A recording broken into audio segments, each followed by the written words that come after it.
Topic of discussion is Niti Aayog recommendation, Make in India in Gold. The moderator of the session is Ms. Nirupama Sundararajan, Head Research, Pele India Foundation.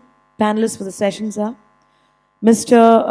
Vipin Rana, MMTC PAM Private Limited, Mr. Karthik Raghupati, PhonePe, Mr. K. Srinivasan, Emerald Jewel Industry India, Mr. Harshad Ajmera, Indian Association of Hallmark Centers, Mr. Abdul Nasser, Malabar Gold, Mr. Doug Henry, Birmingham SE Office UK. Can we have a huge round of applause for all the panelists? So the topic that we will be discussing today is Make in India in the context of gold. As you know, the Make in India initiative is one of Prime Minister Modi's flagship initiatives. And actually, until recently, the gems and jewelry sector was not really part of the Make in India initiative. And it's also, even now, it's not one of the priority sectors. So I'd like for us to start on that note. I'll go up to the podium because then it makes it's much easier to then see all of you at one point. There we go. So broadly, I think there are 3 or 4 issues that we would like maybe to discuss. From the Make in India, so we had the report, we saw the report, and under the report, under the Make in India initiative for gems and jewelry, they had looked at refining, they've looked at hallmarking, they've looked at digital gold, but not really in the sense that I'm hoping to discuss today. And I think exports will be a very, very important part. So I think these are the 4 areas that I would like for us to broadly look at. So we'll start maybe first with refining because that's the beginning of the value chain as we have it. So from a refining perspective, what has been the journey for refiners in India and where do we see ourselves going? So maybe Mr. Raina. If you look back, I think refinery was never there in India. I mean, if you look at 2012, 2010, I think no one thought about having a refinery in India. And I think we were the first one to even think about it, dream about it, and thought about setting up this facility that we have today.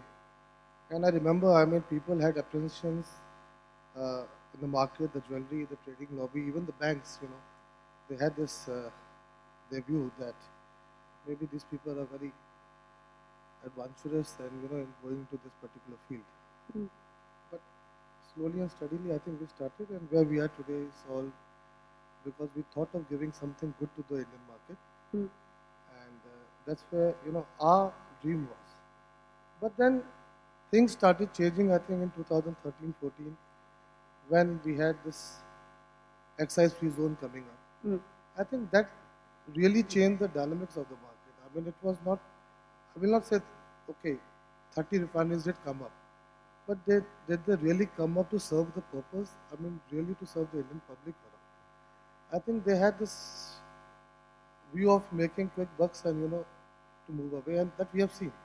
I mean, over the period, last 2 years, that the differential have come down.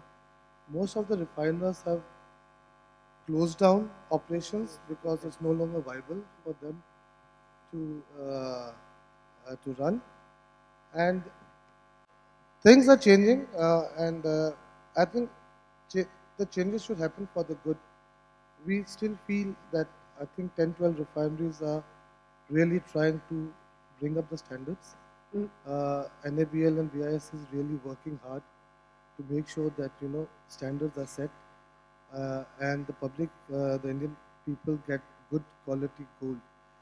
So there are 2 things actually around this that very specifically, I know that refining business has actually gone up significantly. But what are the, because at the end of the day, going back to what Mr. Srivatsava said right at the beginning, I believe the idea is to submit policy recommendations. So from a refining point of view, because that literally is making in India, we're making the gold here. What are the problems that you face? So I know Dore financing has been something that keeps coming up regularly, but if you can maybe touch upon that and anything else that you think that we need to have. See, I mean, I can talk about ourselves. I don't think we have faced any problem as far as financing is concerned or sourcing is concerned. You know, the actual point is that you have to prove yourself for what you are. I mean, if you think that, you know, if you can set up the standards that international market looks at. You work towards that. The financing will come. The bank will come to your doorstep. I mean, No, but in India it's not allowed, so right? no, who said so? I mean, You can't finance bullion and. no. It's I mean, financing is available. I mean, we survive because we are financed. So it is not that the bullion, bullion and Dore financing, there are two ways of looking at it, how you get it financed. The financing is available. The comfort has to be given to the overseas bank to get the finance. So it's like, people talk about export is not No, allowed. so you go to an overseas bank, not domestic. Domestic banks are not into it because, we My don't have a point. bullion bank. I mean, if you look at the last discussion that I had, Mr. Khosla was doing it. There's no bullion bank in India. There's no bank who is ready to finance at the international price. I mean, you can get the domestic financing, but the viability will not be there to survive and do refining in India. So as long as you set the standards, I think the banks will come and give you the finance. So far, the hiccups are there. Initially, I think even today, let me put it this way: that customers, we don't have a clear-cut guideline how the Dore can be cleared. Tomorrow someone can come up and say, I mean, how have you been clearing it? I mean, whereas if you look at the gold, everything is clear that, how they are defining the rate, how they are defining the duty. But on Dore, it's still a gray area. We are working with custom. This is what, they have suggested now. But it's always open to question marks. Tomorrow the regulators can come in and say, we don't agree what custom had agreed upon. So, you pay back all those fines and, less duty, whatever you call it. So this is a gray area where it needs to be addressed. Retrospective. We have been making presentation to government to bring in the Dore duty on par with how you calculate the duty for gold import, so that the ambiguity is not there. The duty differential between the finished good and. Differential will always be there, but the way duty is calculated. So you have a fixed duty calculation for gold import, whereas it's not the case as far as the Dore is concerned. Okay. So that ambiguity has to be taken away for the Dore industry to work without any To work smoothly. Okay. Another thing, issues will always come up in this industry when you have many players working in different way. Refining, everyone knows that refining is a set thing, either you do this way or that way. But in our industry, we have seen that many people have, evolved in certain, doing refining in certain way, which gives a big question mark to this industry. So that has to be addressed. Because regulator looks at all those 30-35 refiners who are working in India. So who regulates you exactly? See, as of now, I don't think any regulations are in place. The only thing that is regulated is how you can import Dore, that's it.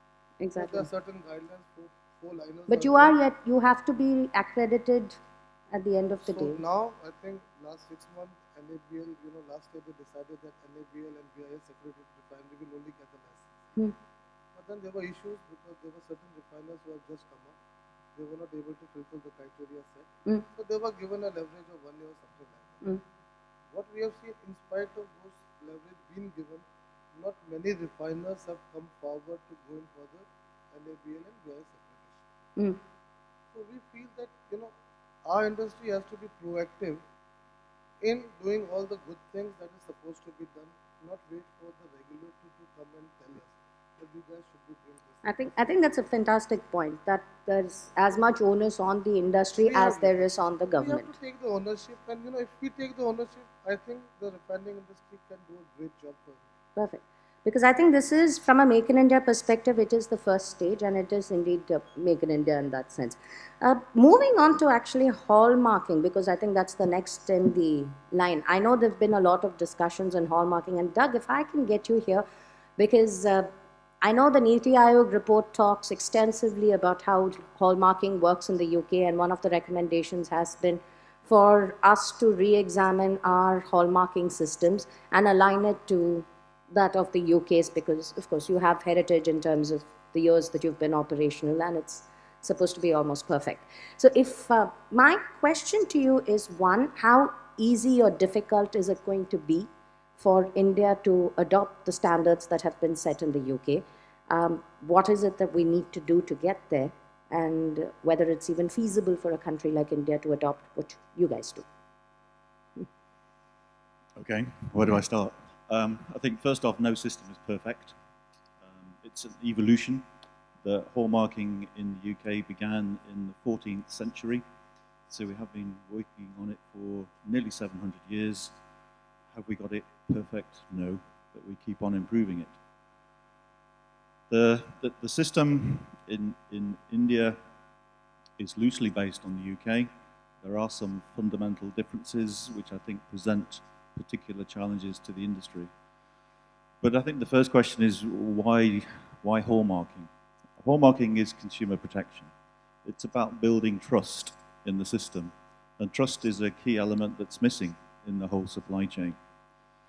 So if we focus on hallmarking particularly, as I say, it's consumer protection. It's making sure that the customer receives what they believe they've bought. So it's a certification process.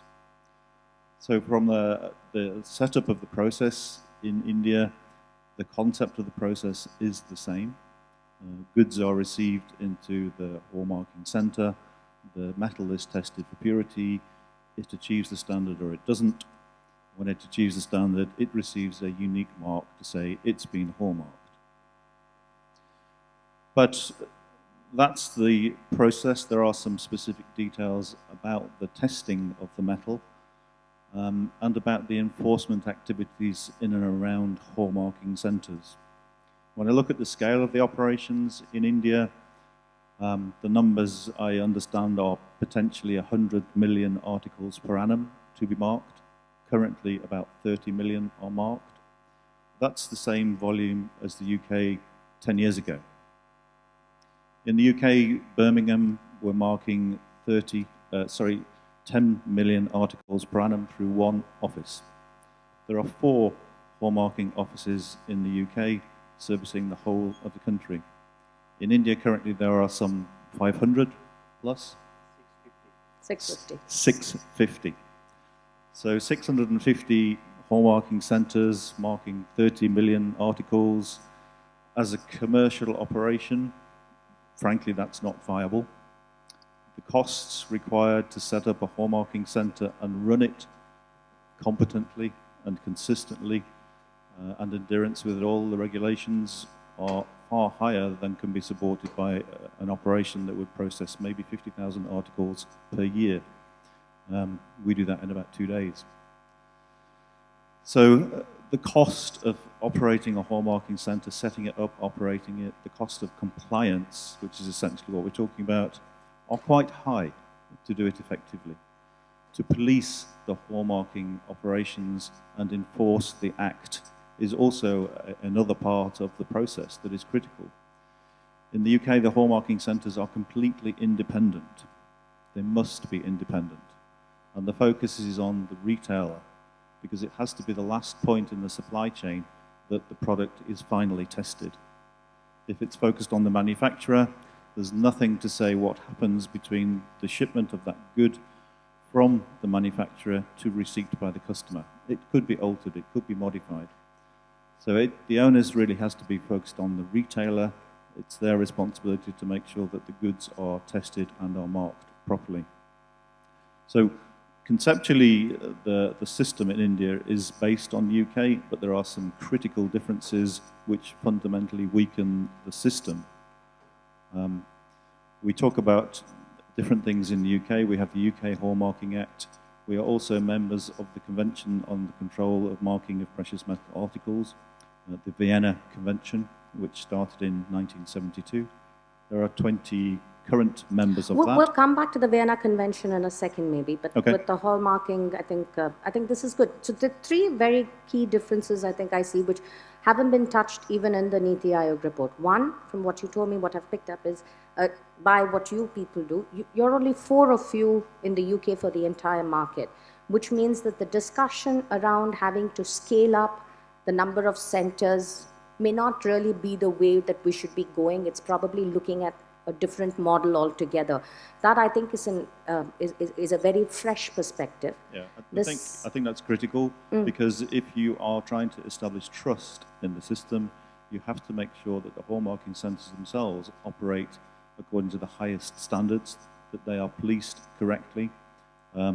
So if it came that there were 100 hallmarking centres perhaps within India, and that they were policed and operated effectively, that would be a far more efficient system. And of course then there's the whole supply chain issue of making sure that the goods are received into those hallmarking centres.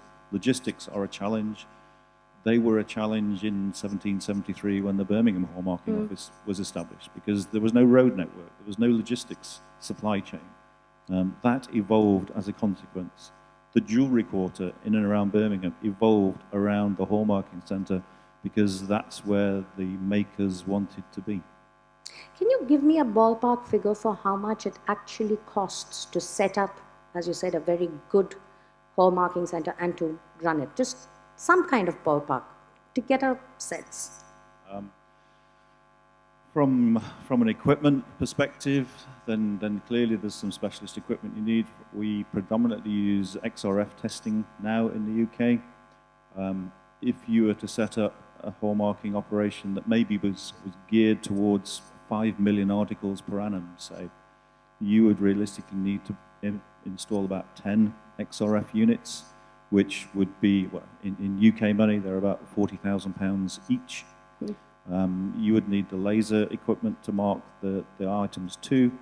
You would probably need a similar number of laser machines, depending on the ratio, whether it's laser marked or stamped. So the laser machines, £20,000 each.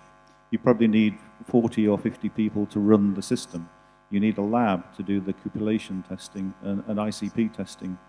So it's a significant investment, and you would easily lose £500,000 on equipment and facilities. Interesting. Thank you, Doug. Ajmera ji, you are the president of the Hallmarking Association. So I think it's only right that we ask you. So there are 2 or 3 things that Doug pointed out. The first is from the point of view of amount of capacity that we need to build. So clearly UK has chosen a different way of approaching hallmarking. They're not looking at creating multiple centers. They have 4 units of sizable proportions and operations that cater to their the demand in their country. So that's the first point, if you could react. The second, which is very interesting what he said, is as per their law, there has to be complete independence as far as hallmarking is concerned, which, if I interpret correctly, means that if you are in the business of hallmarking and audit, you cannot have any other business in the jewelry sector or in the bullion sector. Have I understood that correctly? Yeah, that's correct. Yeah. So it's almost so no related party transactions in any kind is possible by law. Correct. Correct. So that again is a very, very important distinction, I believe, that is there. And the third is by law. Clearly, the onus on the accountability lies with the jeweler. And I'll come to the jewelers and the manufacturer that we have here on this. But if you could react on these 3, please. Thank you. नमस्कार जी। जो UK में जो बताया गया है कि 2-3 point हम भी थोड़ा डिफरेंस बताना चाहेंगे पब्लिक को, कि यूके के अंदर में 2,43,000 स्क्वायर फीट किलोमीटर का एरिया है। इंडिया के अंदर में 33 लाख स्क्वायर किलोमीटर का एरिया है। 6.3 करोड़ पॉपुलेशन है यूके में। इंडिया में 2011 में 121 करोड़ था। यूके का 700 साल पुराना हॉलमार्किंग सेंटर है, स्टार्ट हुआ है। इंडिया में 18 साल पहले स्टार्ट हुआ है। वहाँ पे 4 हॉलमार्किंग सेंटर है। इंडिया में 650 प्लस हॉलमार्किंग सेंटर है। यूके के अंदर में रजिस्ट्रेशन ज्वेलर्स को 10 साल के लिए करनी पड़ती है। इंडिया के अंदर में 5 साल के लिए रजिस्ट्रेशन करनी पड़ती है। स्टैंडर्ड 17025 वहाँ पर भी अप्लाई होता है। सेम स्टैंडर्ड इंडिया में अप्लाई होता है। प्योरिटी की जिम्मेदारी हॉलमार्किंग सेंटर के ऊपर में यूके के अंदर में है। इंडिया के अंदर में भी हॉलमार्किंग सेंटर के ऊपर में भी है और ज्वेलर्स के ऊपर में भी कुछ माइनर है। चार्जेस यूके के अंदर में 19 पाउंड से 1 पाउंड तक का चार्जेस लिया जाता है, जबकि इंडिया के अंदर में 35 रुपया पर पीस का लिया जाता है। और दूसरा, अभी जो सवाल आपने जो पूछा है कि यूके के अंदर में जो रिस्पॉन्सिबिलिटी हॉलमार्किंग सेंटर की है, यहाँ पर रिस्पॉन्सिबिलिटी दोनों की है, क्योंकि कस्टमर ज्वेलर्स के पास से खरीदता है तो उसको ज्वेलर्स की रिस्पॉन्सिबिलिटी मात्र इतनी है कि जितना प्योरिटी नीचा बैठता है उसका डिफरेंस का 3 टाइम्स उसको पे करना पड़ता है कस्टमर को। 1 लाख रुपया की ज्वेलरी लेके गए हैं, उसमें से यदि 1% नीचा बैठता है तो 3,000 रुपया पे करना है। लेकिन असली रिस्पॉन्सिबिलिटी तो हॉलमार्किंग सेंटर की है।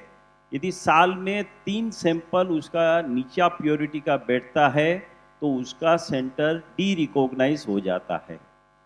तो ये पेनाल्टी हॉलमार्किंग सेंटर के ऊपर ही है।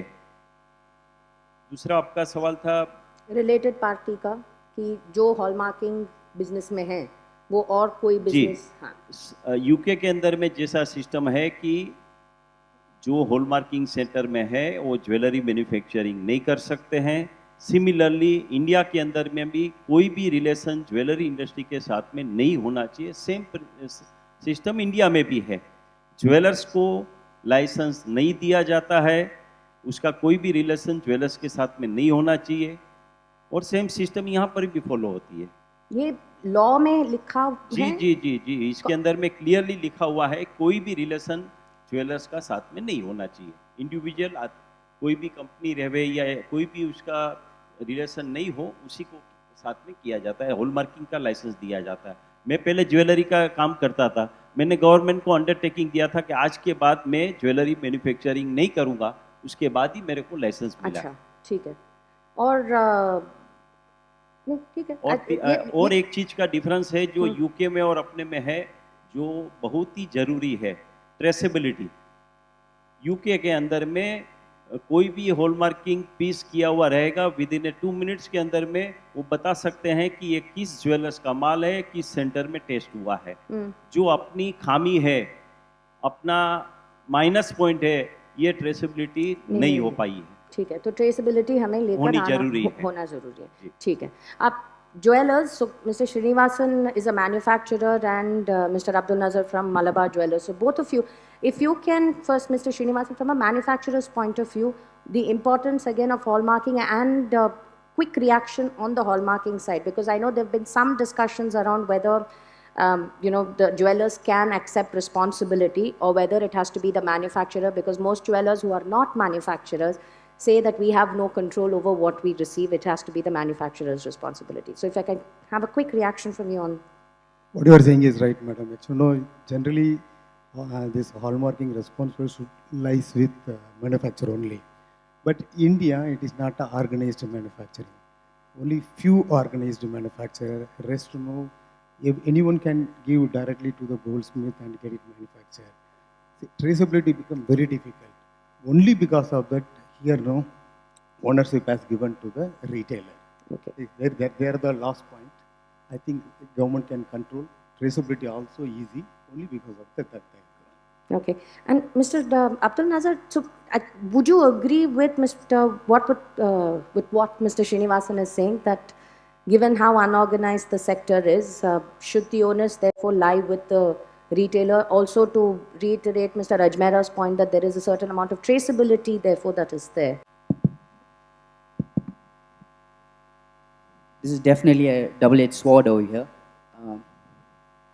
As a retailer, if I look at my perspective, a customer walks in, he buys, and if there is any default, in terms of the purity, he has to come back to us.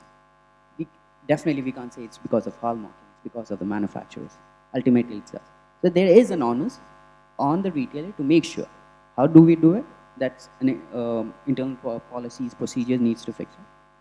But then again, yes, it's hallmarking center's responsibility as well to make sure things are in perspective. Absolutely. So if I say yes, retailers should be aware of it. In hallmarking, yes, they should. I said, it's a double-edged sword. So you should know that you're in the minority with this viewpoint, because the discussions in Delhi and with many other jewelers has largely been around how They believe that the onus cannot lie with them because they source it from the manufacturer. But I'm glad to listen to a different perspective as But well. then the customer cannot go to the hallmarking centers or the manufacturers for that matter of fact, Fair. correct? So then they should be, I wouldn't say let's take the 100% onus on or the responsibility on it, but yes, there should be some. So, Mr. Ajmera has already said that the hallmarking centers do have a penalty. They get suspended in case there is a problem. So, there is an onus there. But between the manufacturer and jeweler, clearly, as per the UK regulations and as per what you're saying, I think it seems to be the jeweler who should have. So, but starting there, so since we've covered the hallmarking, and from there, if we can connect it to exports, which is a very, very important part of the Make in India initiative. So, what do you think is our potential? Where are we? What do we need to do? Nirupama, despite gems and jewelry being one of the major export items of India, right? Well, it contributes around 10% of the GDP, if I'm not mistaken, right? And nearly 16% of India's total merchandise exports. Why can't we be there? Like, in terms of what are we losing? We have so much of foreign exchange coming in. We have got 6 million workers up here, over 6 million if I'm not mistaken. But yet we are not there up to standard. For example, what I mean to say, we're not up to the standards of exporting items to international countries like, for example, Italy, UK, right? Small countries like Israel are coming up. So what are we lacking? That's a question we should ask ourselves. Is it policies? What do you think? To be very honest, I think we need to get up there with a fashion. Let me put it.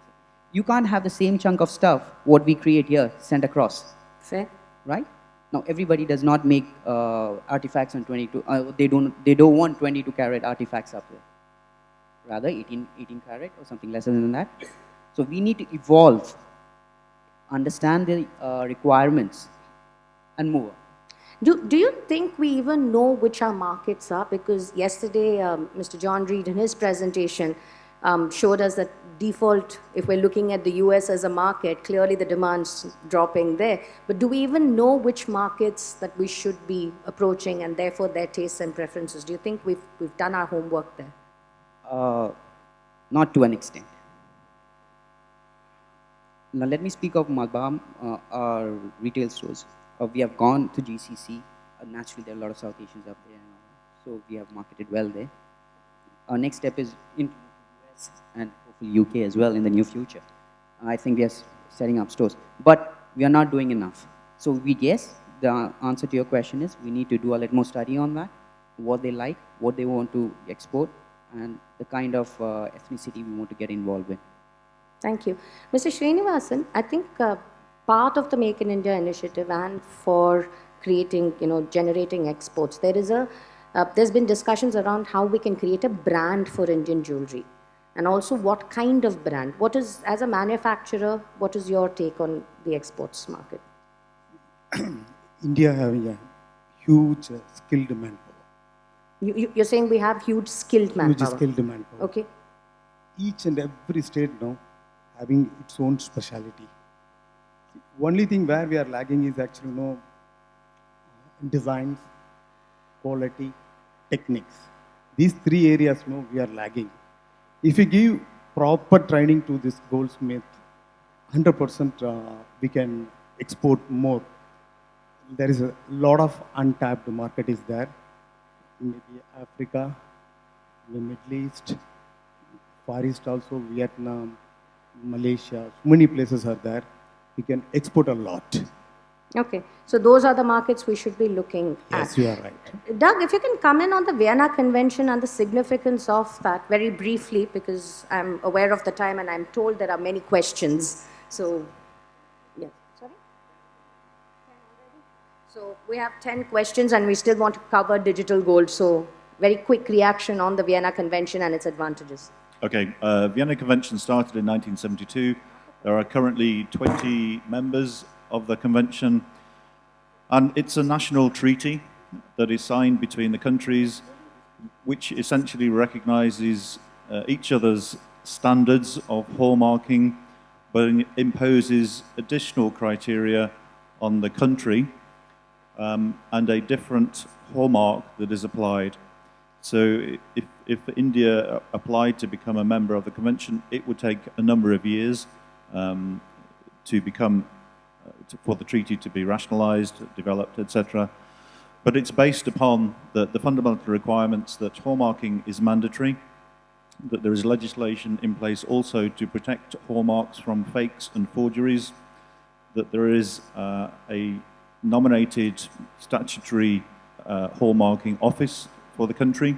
So in other words, an organization controlling the assay offices, and that they work to international standards. So the concept of the convention is that it facilitates fair trade, it protects the consumer on an international basis. So goods that are marked in India with the convention mark will be accepted without secondary testing in those 20 member states. But the key point really from an Indian perspective is that if you are able to accede to the convention, it establishes Indian products with an internationally recognized hallmark. The prerequisite clearly is that you work to international standards, not just local Indian standards, but international standards. And that will open the doors for India exports to other countries outside of the convention, because you are working then to an internationally recognized standard. And really for the Make in India campaign, for the exporters themselves, it's up to them to choose where they want to go. India is the second biggest market for gold and for gold jewelry. So all the other markets are either China or smaller. So it's picking your spot and going for it. Fair. Thanks. So I think you have a fair point. When it's exports, we will have to cater to international standards rather than create our own. I think creating our own works to some extent for internal purposes, but if you need to integrate with the global market, and that's one of the points that has come, which says India good delivery standards should be kept keeping in mind the Indian market, and no point copying LBMA standards completely. I think there is a need for both to exist. I think Indian standards work well for the Indian markets, but eventually if one needs to plug into the global market, you will need to align yourself with what are the prevailing standards. Karthik, if I can get you in on the last point, and I'm going through the questions as well. Digital gold. I know the Niti Aayog report, for some strange reason, restricts it largely only to credit card transactions, but we're going to steer away from that. But can you tell us what digital gold actually means? Thanks. So firstly, I'll just take a brief moment to explain the vantage point that we come from. We're not from this industry. So I represent PhonePe, which is one of India's largest digital payments players and specifically a market leader in UPI. So I thought I'll cover three things in response to your question, Nirupama. First is, what is our view on gold? How do we as a digital payments player look, what do we think about gold? Second is, how can a digital player like us really contribute to this space? And then third is, what would be some of the asks that we would have from this ecosystem to really help partner with you all to drive this growth in this space? So firstly, how do we think about gold? We are quite excited about gold as a category per se. We actually think of it as a currency, almost similar to money or rupees, if you will. Gold can be used for gifting or sending money to each other. You can send gold to each other. You can use it to spend at a jeweler. So it's spend use case, similar to how you spend money at any merchant. Or you can think of gold as a financial instrument where you can use it to manage your money. You can take loans against your gold balance, or you can get interest against your gold balance. So gold has a plethora of use cases across the spectrum, similar to what money does for anybody. So we are quite excited about working on gold similarly to how we are excited about working with money.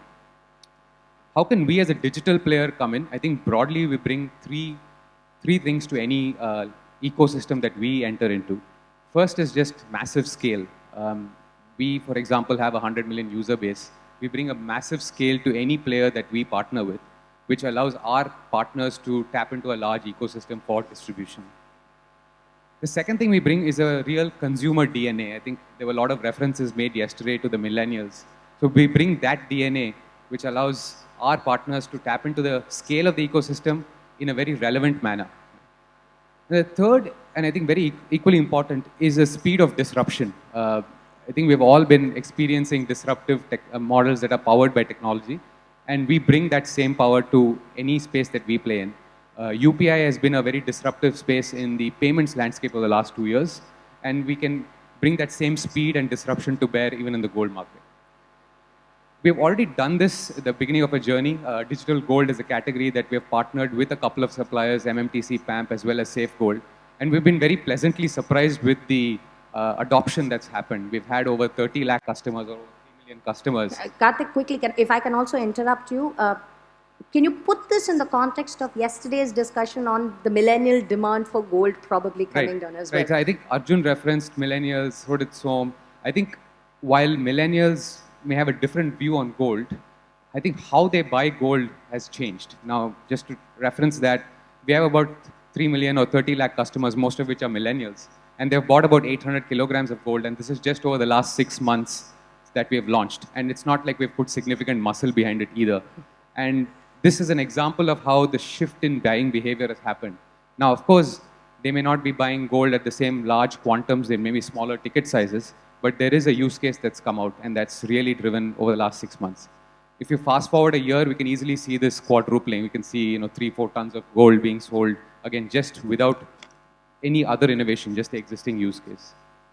The last thing I'll cover is just what do we need from this ecosystem to really drive gold further. I think 3 important entities I would point out. First is the regulator or government body. The second would be jewelers. And then the third would be banks. And each of them, I think, have an important place to play in this. From a government or regulator perspective, I think there's a few things that can be done. Some more on the jurisdiction side, whether it's removal of double taxation of GST when they first purchase a gold from us and then eventually redeem it at a jeweler, there's double taxation. There could be clarifying of KYC norms. But I think most interestingly, what could happen, and this is a hypothetical but could be an exciting scenario, is the creation of a platform where the various entities can plug in. If you're familiar with UPI being a payments interface, you could imagine a UGI, a United Gold interface, where various partners are plugging in and we are acting as a technology layer. Partners could be people who are supplying gold into the system, people who are taking gold away from the system. And a common layer that allows for easy movement of gold could be an interesting possibility. Jewelers are the key to this market, as we know, especially from a B2C perspective. So I think from the jewelers, the ask would be to really have an expansionary mindset where partnering with digital players can really drive business both ways. Thirdly, banks, I think they are important entities here in terms of creation of products, whether it is interest against gold or loan against gold. And then a partner like us could actually work with them to deliver these products to the customer. That's broadly how I think a digital player could play into this. No, this is actually good. I think you're a bit of a misfit in this panel. I think you should be, you would have been better suited on the spot exchange one or on the financialization. But I'm hoping that they'll pick up this and they'll discuss it in those particular contexts as well.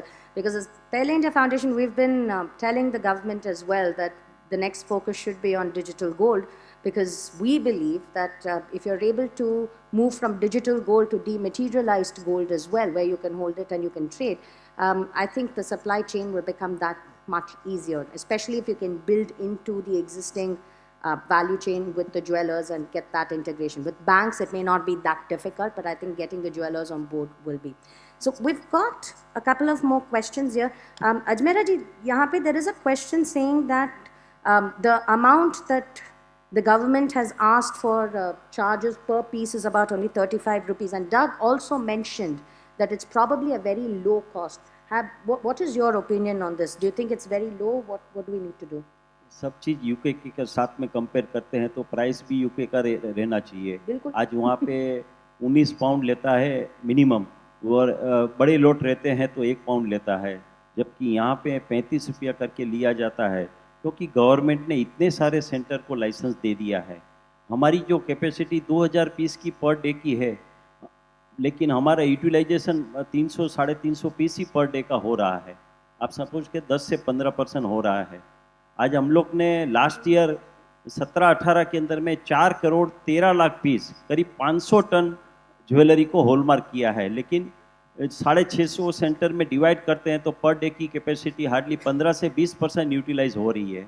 उसीलिए internally competition होके लोग नीचे में करते हैं, लेकिन मेरे हिसाब से ये रेट कोई भी हालत में सर्वाइव करने के काबिल नहीं है।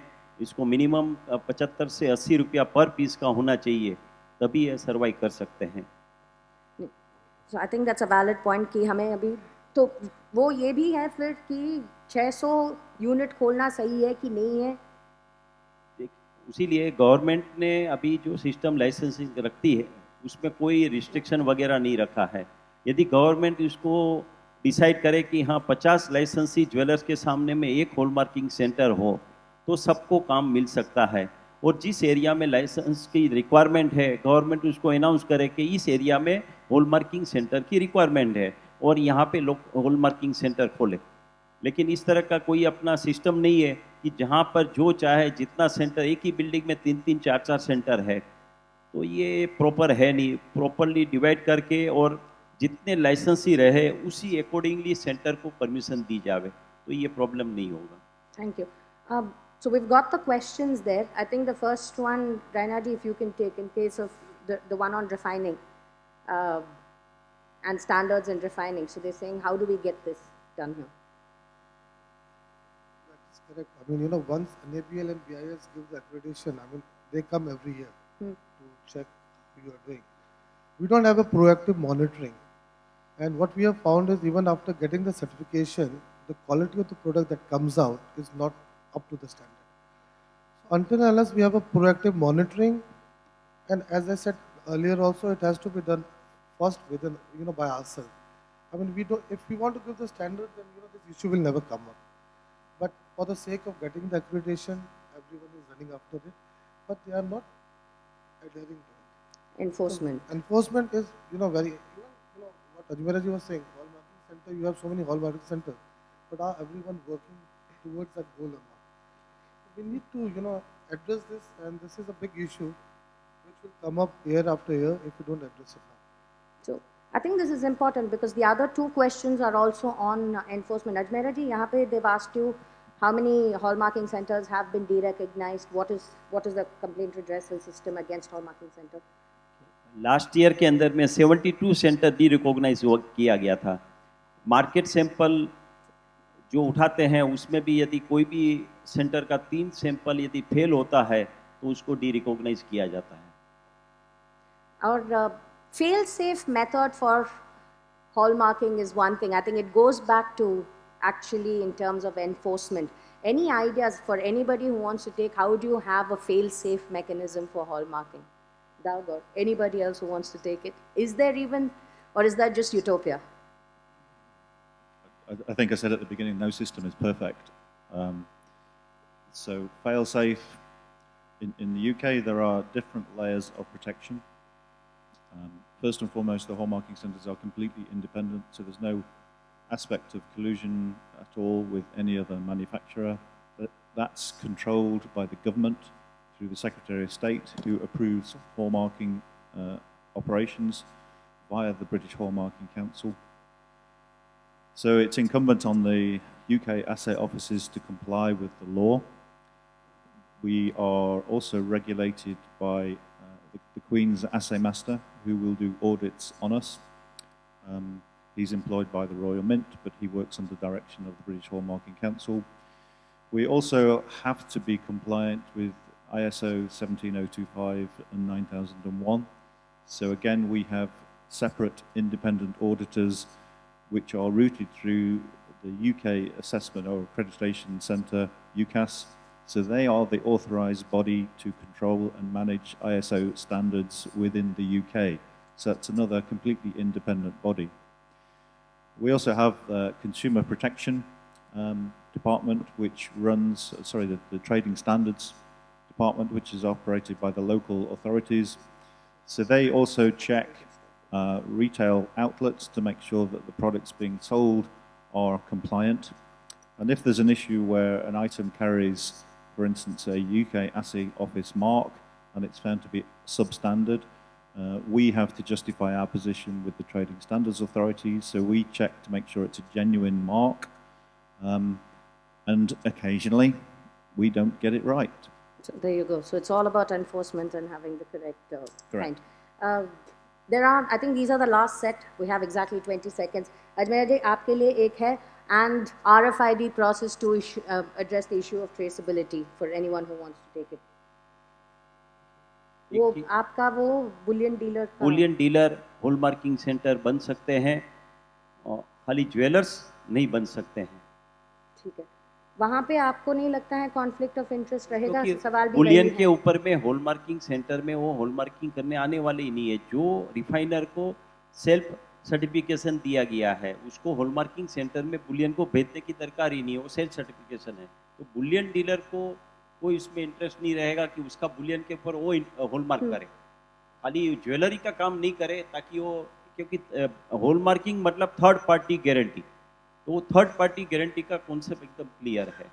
ठीक है, अब I'd like for us to wind down, so last comment सबके एक चीज मैं बताना चाहूँगा, 14 तारीख को 14 जून को गवर्नमेंट ने कंज्यूमर अफेयर डिपार्टमेंट से तो ऑलरेडी कंपलसरी के लिए ग्रीन सिग्नल दे दिया गया है, लेकिन BIS की तरफ से टेक्निकली थोड़ी रुकावट है, ट्रेसेबिलिटी के ऊपर में वो चिंता कर रहे हैं और बहुत ही जल्द IT की हेल्प लेके सभी सेंटर को कनेक्ट करके कुछ नए स्टेप आने वाले हैं, उसके बाद ही कंपलसरी का declaration. Last comments from everyone with the context of Make in India. One quick point. I think yesterday I was, discussing with many refiners over here. I think they understood one thing, that standards have to be, bottom. We should not wait for the regulators to come and define the standards. So self-regulation and set your own standards. So I think that's a good step for Make in India, and if this happens, I think India can grow. Perfect. I think that's an excellent point. As far as Make in India concerned, government is willing to help. Actually, they are planning to open 6 centers in abroad, which facilitate the promotion of exports. And moreover, actually, government is willing to open a common facility center across India. That is also one very positive point. I think. So you think these facilities will actually help? Thanks. Karthik? I'll just say we are open for business, so you tell us how we can help you guys as a technology player. Sounds good. Mr. Nazar? Change is the law of nature. We need to evolve and make in India or brand India. I think with all our policies in place, we should be able to do so. Thanks. Doug? As a salesman, then what you need to do is remove obstacles or barriers to that sale. And the fact on a Make in India, if you're working to international standards and you have strict enforcement policies, that will remove a huge obstacle. Thank you. Ajmera ji. हाँ. एक चीज़ और कहना चाहता हूँ, jewellers या किसी को भी हॉलमार्किंग सेंटर के अगेंस्ट में कोई भी शिकायत हो, यदि कोई भी लोअर प्योरिटी का यदि स्टाम्प करके आपका पास में कोई भी सैंपल हो, आप BIS में इमीडिएटली कंप्लेन कर सकते हैं और उसका 3 सैंपल इसी तरह का यदि लोअर प्योरिटी का कहीं भी स्टाम्प किया हुआ मिल जाएगा तो वो सेंटर डी-रिकॉग्नाइज हो जाएगा। तो पूरी सत्ता ज्वेलर्स के हाथ में है। यदि कहीं भी हॉलमार्किंग सेंटर की गड़बड़ी पाई जाएगी तो आप इमीडिएटली BIS ऑफिस में कांटेक्ट करिए और कंप्लेन करिए। Thank you. Let's say we do, but then it's something that we are also looking into, right? They do raise a invoice with GST, but I can only say it for ourselves there, we give it on discount basis so that the customer is not harmed. Let me be very frank on that. We try to do everything that is comfortable with the customers as well as we don't get hit. Thank you, everyone. And a big round of applause to the moderator and the panelists. Now, may I request moderator, Ms. Nirupama Soundarajan, to hand over the mementos to all the panelists. Mr. Vipin Raina, MMTC, PAM Private Limited. Ladies and gentlemen, may we please put our hands together for them.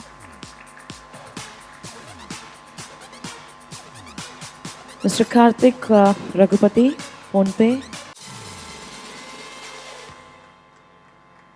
Mr. K. Srinivasan, Emerald Jewelry Industry, India. Mr. Harshad Ajmera, Indian Association of Hallmarking Centers. Mr. Abdul Nazar, Malabar Gold. Mr. Doe Henry, Birmingham SA Office, UK.